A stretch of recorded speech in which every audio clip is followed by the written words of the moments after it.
Okay, well, welcome to part 2, the last and final part of this 1979 Bally Star Trek Playfield swap. As you can see here, this is the original one with all the problems I had with it. Front is completely stripped down, back is completely stripped down, and that's because the project is complete. And I'll show the new one, how it turned out in a moment, because it's already in the machine, all tested and working. But I wanted to show again in a little detail here of how bad this was. There is, it's hard to see, but yeah, you can tell right along here, from here to here, it's basically has a lip. There's a lip right there, so the ball would hit this and then go off into nowhere. There was that lip. There's a bunch of lips around here. This one right there.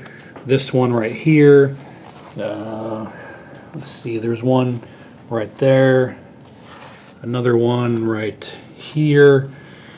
It's just terrible all over, and of course the real bad problem side, or problem area, was right here where you'd launch the ball. You can see all the little raised areas and lips, and it was just overall terrible. Now they applied it fairly well, but the problem arose, no pun intended, when they put the clear on it. They put a clear on it, and whatever they used to clear it made all of this happen. So I could have lived with the fact that it was offset here and offset here and here, and it's like they took the overlay and kind of shifted it slightly, like I mentioned in the first part. I could have lived with that. If this was all flat and there were no other issues besides just the off-putting placement, I'd have been fine. But when the ball hits something and just hits off of it and just starts rolling down and hits one of these creased areas or raised lettering areas, it would just kind of, and just, it was not fun to play that way. So this all had to go. So it's just a giant paperweight now, and let me show you the outcome. 100% operational. I did have an issue.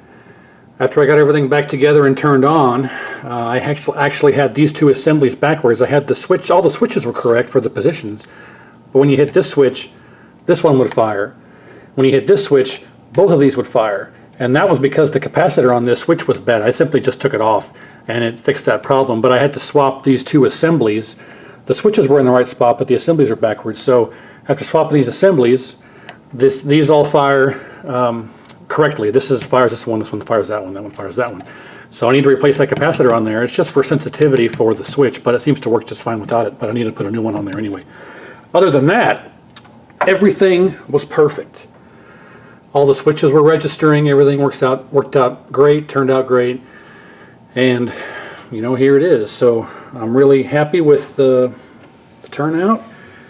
And this is all LEDs, full LED kit for general illumination, all the inserts except for these. These are actually warm white LEDs, and everything else is cool white because I wanted these to kind of stand out with the bonuses as it goes up and down. So everything is good to go. We got the back glass is the updated back glass with the original series artwork, because when this game came out it had the artwork and the characters for the motion picture since it's 1979.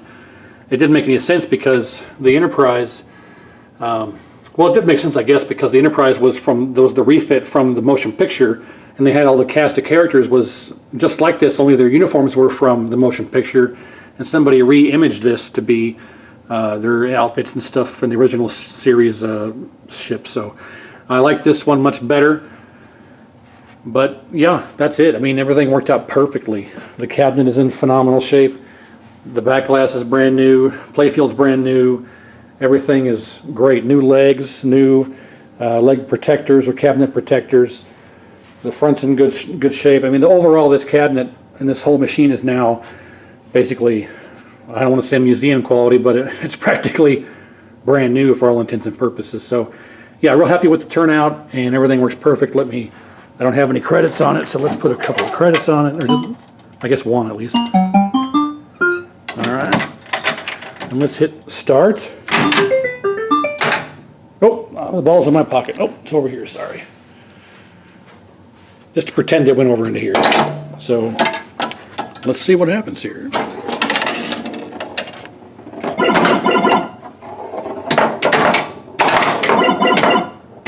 I only have one hand there,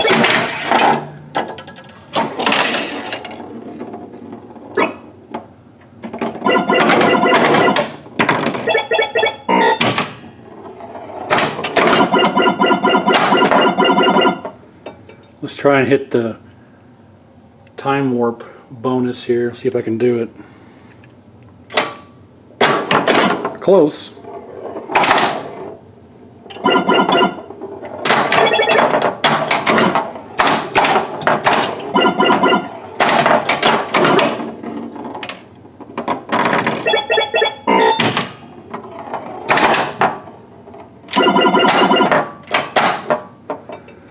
Now we can try it again here. Nope.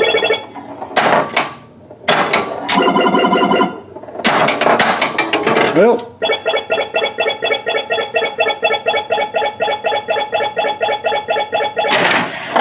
good bonus on that one. Well, there you have it, guys. Full complete playfield swap is done. Actually, let me turn this off here, and I'll show you how everything looks on the back side. If I can do this with one hand here. There we go. Alright, so I reinstalled the tags here from the original. Talk about protecting the playfield. It's kind of awkward to read it this way, upside down, but you can pause the video there and read it if you'd like. But yeah, I mean, turned out phenomenal. Let me get some more light here. There we go. And it's basically perfect. Super happy. Got all the ground wires restapled in. You can see the original grounds here. I had to I must have gone through two rails of staples, stapling all this stuff back together. But that's how it's supposed to be. That's how it was originally, so that's what I did. And turned out perfect. So, there you have it. For all intents and purposes, brand new 1979 Bally Star Trek pinball machine. So, thanks for watching, and we'll see you next time.